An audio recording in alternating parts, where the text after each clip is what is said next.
I really want to deliver just one message that if your target is Lakehouse and if you're looking for ingestion of your streaming near real-time data and you want a cost-efficient and a super simplified solution, right, then this is your place. Because even when you use Kafka or an equivalent and you have the skills and everything, remember that when you write a producer in Kafka, you only push it into Kafka. You need another job for which you will pay separately, both for the skills, compute, and the labor for kind of building that to take your data from Kafka clusters to your Delta table. Whereas Zerobus Ingest, there's no producer consumer here. You just use the API, write it at your edge, and your data is directly into the data. Hi, this is Yashodhan. I'm into data and AI industry for around 14 years, working into the data engineering space for a good long time, and with Databricks as a specialist solution architect for the last 3 years. And today I want to talk about the Databricks Zerobus. It's one of the cool features that Databricks has released recently. And I think it's going to be simplifying a lot of things for our customers. Okay. And roughly speaking, what does it actually solve? Like, what pain point does it ease for people? Oh, yeah. So Databricks Zerobus, first thing is it's a managed ingestion of a streaming data in a very cost efficient manner and in a simplified way. One liner is it simplifies the streaming data into the lakehouse. Okay. Can you talk about certain scenarios? Most of the time, people use Kafka or Kinesis. So, in which scenario would someone use Zerobus as an alternative? See, Kafka and the managed offerings of Kafka, right, frees you up from the infrastructure management, but then you're still on the hooks for planning around the topics, the buckets name. Right? Whereas Zerobus simplifies all of it. If we talk about the scenarios, right? So situations where low latencies, ingestion of the streaming data right into your lakehouse, that's where this feature will shine. But it is certainly an alternate when it comes to bringing data into the lakehouse particular in a simplified.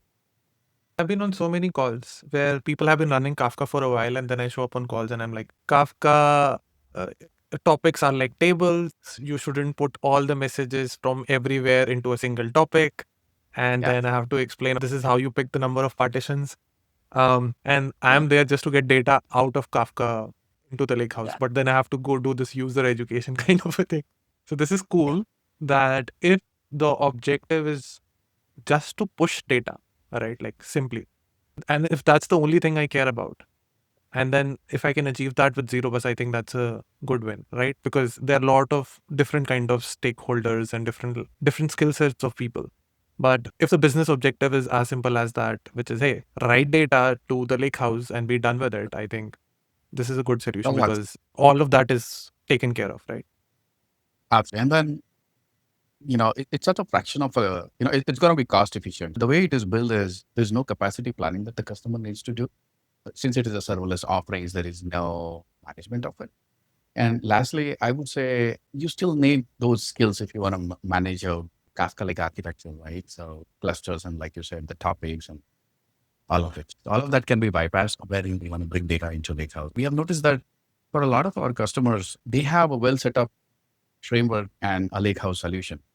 And just for that, bringing in that streaming data from autonomous devices and vehicle industry, for example, they need to go through this Kafka kind of a setup and then bring data. For such customers, wherein they want low latencies, but they're not super concerned about extremely low latencies, and they don't want to maintain a huge cluster like Kafka, then I think this is a good fit for them.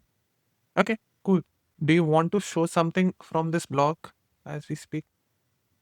So I think what we want to show here is one quick story. This is coming in from the enterprise was processing massive device data, right? And they had a lot of Go applications. So now they wanted to, you know, stream that data near real time, right? And avoid the complexity of infrastructure.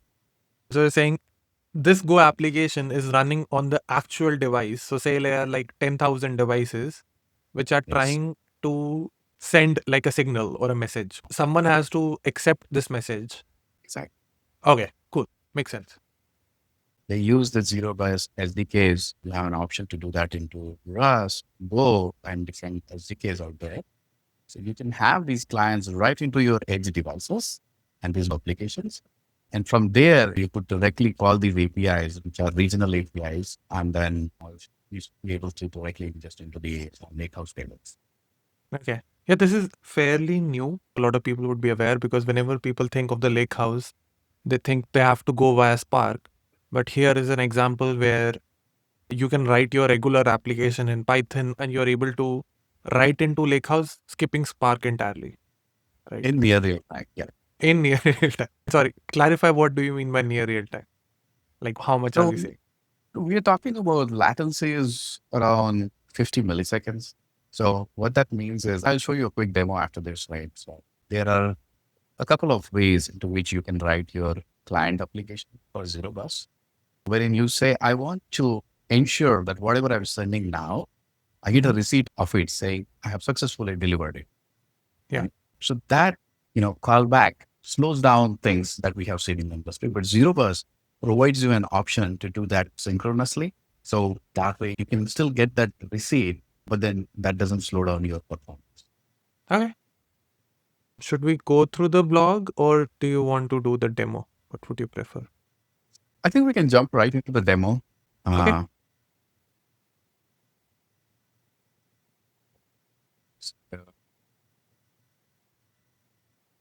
here's a quick example that I have put in for this exercise, sample Zerobus client application written into Python.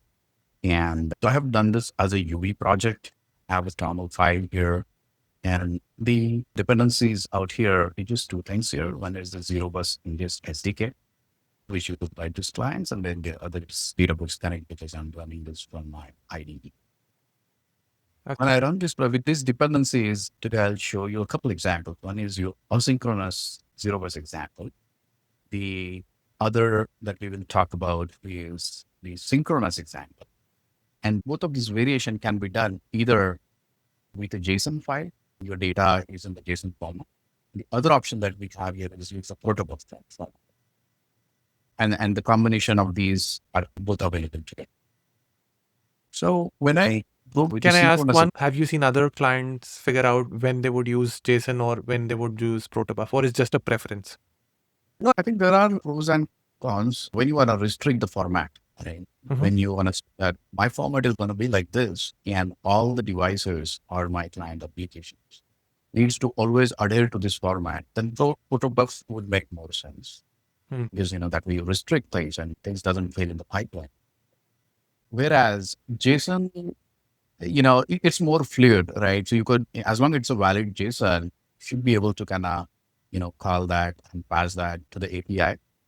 As of today, Databricks Zerobus Ingest doesn't check for the schema validation, and it doesn't let you do the schema evaluation.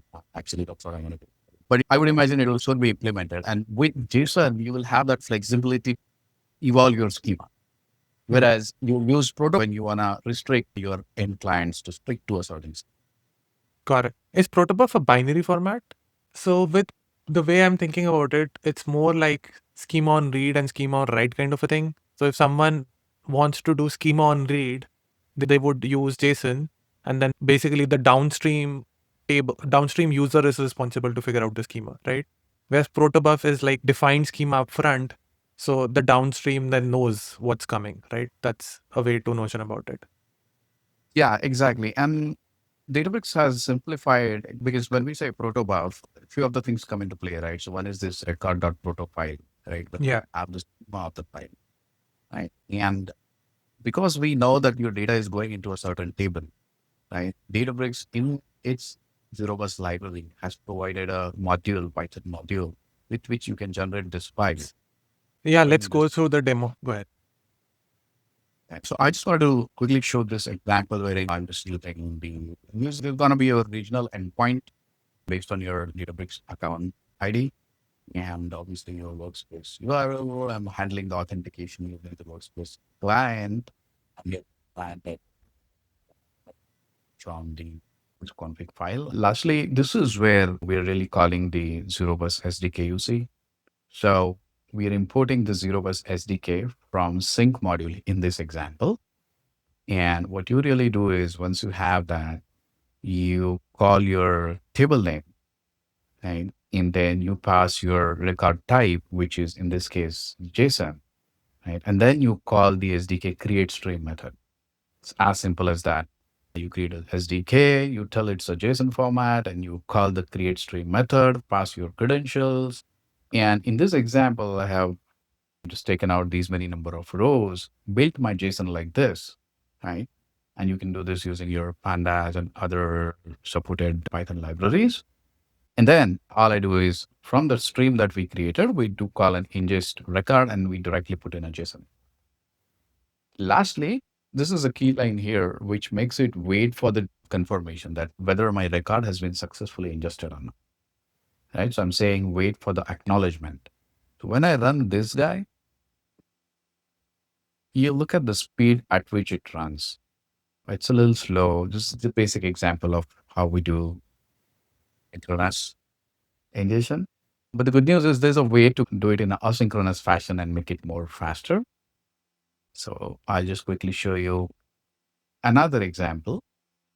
And before we jump to another example, let me just show you how does it act when I just don't wait for the acknowledgement, right?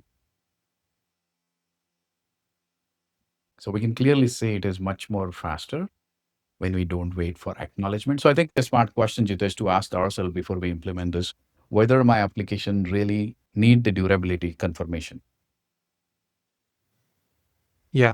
Also, the way I'm imagining is that right now we are just have one client. Your ID is acting like a client, right? So in that scenario, we are trying to emulate data and we are trying to push from a single client. Whereas what I'm imagining, if this is actually running on a device, that device maybe has like 5 rows a second to send. The volume is going to come because there are going to be like 10,000 devices which they are trying to commit. So at that point, it really depends on the client's code, right? It's if because I'm imagining even waiting for acknowledgement is not bad, right? Because maybe that small device has only like 3 messages to send a second, and then maybe they can push all of them together and do like basically they can do asynchronous messaging, right? And then wait for the acknowledgement. But I see it like this is complete flexibility, right? In my I head. think that's a great point. But there is a way to kind of stretch the limits a little more. Like you said, you want to do the acknowledgement way, right? Since your device most likely would not have too much data to push into, right? One particular device. So even with that, if you go to this asynchronous example, right? What you're doing here is once you build that JSON record, Exactly. you run away. Yeah, here you are basically taking 100 messages, shooting 100 at once, and then making sure that you get 100 acknowledgements, right? So this is asynchronous, right? So if you ask me, this is like still an intermediate synchronous because, the way this works, the future and the await, right, kind of swaps, right? As soon as I'm waiting for this method to come back with an acknowledgement, as soon as, I know there's a wait, I switch to the other item in the loop and then continue there. Yep. And come back. So the thread is just one. It's not multi-thread. It's just the same thread, but then you're switching in between.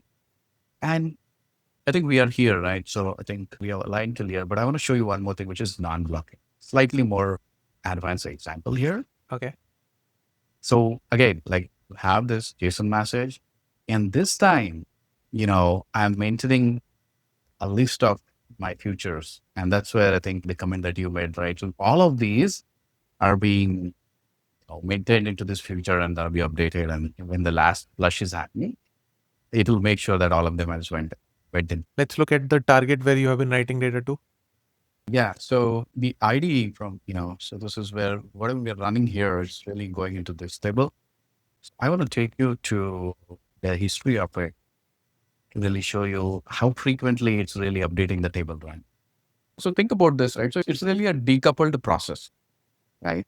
So initially when you had the client written, it went to the Zerobus server, right? For the lack of better terminology. And the server said, yes, I received your record. You're good to go back. It gave it a receipt. But that doesn't mean that that record has been written into this target.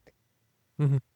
It gave an acknowledgement saying that system has taken your record and it will be ingested into the target. And every, I think, is that 5 seconds? Yeah. Right now, every 5 secondish, whatever has been collected out of all the different devices that has used the Zerobus Ingest API and sent the data has been collected together and then written into the Delta table using the REST SDK, Mhm. Delta REST SDK. So that is why if you see this, right, unfortunately, this is not showing the seconds timestamp, but you could easily see it writes into the 5 Yeah. seconds. Yeah, I can see at 4:52 there were 4 commits. 6 commits have happened at 4:52. One Yeah. more thing, people forget the fact that S3 is an object store and Oh, yeah. AWS actually does not guarantee a latency. So they somehow think that it should work like a database with the Like, lowest latency possible. And AWS actually does not write on their page on what's the minimum latency they'll provide on a commit. It's not guaranteed. And when you're trying to commit to Delta table, you need to commit at least a Parquet file and a Delta yeah. log. Yeah. And if S3 takes 100 milliseconds, and for Delta, if we need to do 2 commits, then we are minimum, like anyone who's trying to commit to Delta is minimum bound by 100 plus 100, 200 milliseconds. Again, it's not documented. Another cool thing is you don't want a lot of files. That's, You don't want to commit too frequently. Even if you can, you don't want to because, then when you're reading in the Lakehouse, you'll have to make those amount of GET requests, which is going to cost money again. yeah. And you know what? The cool thing about this is it has a mechanism built to do an optimized write. Hmm. So when there are amount of files coming in and it has Actually, dropped so, people don't know what is optimized right. So let's start there. What is optimized right? so it's essentially coming from the Delta kind of an ecosystem, right? So in this Spark world, distributed world, you don't want too many small files underneath your Delta or Delta table because readings and processing small files is not very efficient. So Databricks platform, along with the Delta file format, has added an intelligence into the engine so that when it does a write, it kind of tries to optimize it, right? It tries to avoid making those smaller files and club together multiple small files to make it, let's just say 128 MBs, and then write it to the disk so that it's more efficient for writing. So that's the optimized write feature which comes with the Delta file format. Yeah. Anything else you want to show? What I want to really show here is it does support different languages. Yes, it has an SDK in Rust, Java, TypeScript. So a lot of time people have application in TypeScript. Just easier for them to inject from there. Python definitely there. So yeah, these are the SDKs that Databricks Zerobus Ingest supports today. No, I really like the fact that we are able, like, people within their application can write directly into a Delta table, which is Yeah. managed. And they don't even have to open a Spark expression, nothing. So basically, in right now, if you can see Python, Rust, Java, Go, TypeScript. So that's a lot of SDK support, right? And Yeah. rather than logged off info, I'm doing zerobus.send message, right? And the message gets written, right? Yeah. It's as simple as that. Makes sense. Any other thing, Yashodhan, on your mind? I really want to deliver just one message that if your target is Lakehouse and if you're looking for ingestion of your streaming near real-time data, and you want a cost efficient and a super simplified solution, right? Then this is your place. Because even when you use Kafka or an equivalent and you have the skills and everything, remember that when you write a producer in Kafka, you only push it into Kafka. You need another job for which you will pay separately, both for the skills, compute, and the labor for kind of building that to take your data from Kafka clusters to your Delta table. Mhm. Whereas Zerobus Ingest, there's no producer consumer here. You just use the API, write it at your edge, and your data is directly into the database. Yeah, I'll And just take this one more step forward, which is people forget that streaming applications run all the time. Meaning, if they fail, someone is waking up. So, yeah, not having to write at least one part of the application, which is the receiver, that's also a win. One less thing agree. to maintain. Totally. Okay, Totally. cool. Sounds good. Yeah. We have not planned any other next session, right? We will probably do one more follow-up, wherein we can, if the audience is more interested into the deep dives based on how things go, I'm very happy to do a deeper dive and talk about maybe cost comparison in the future. But for now, I think we'll park it here. Okay, cool. So, folks, give it a try. And if you need any help, just drop us a comment and we'll take it from there.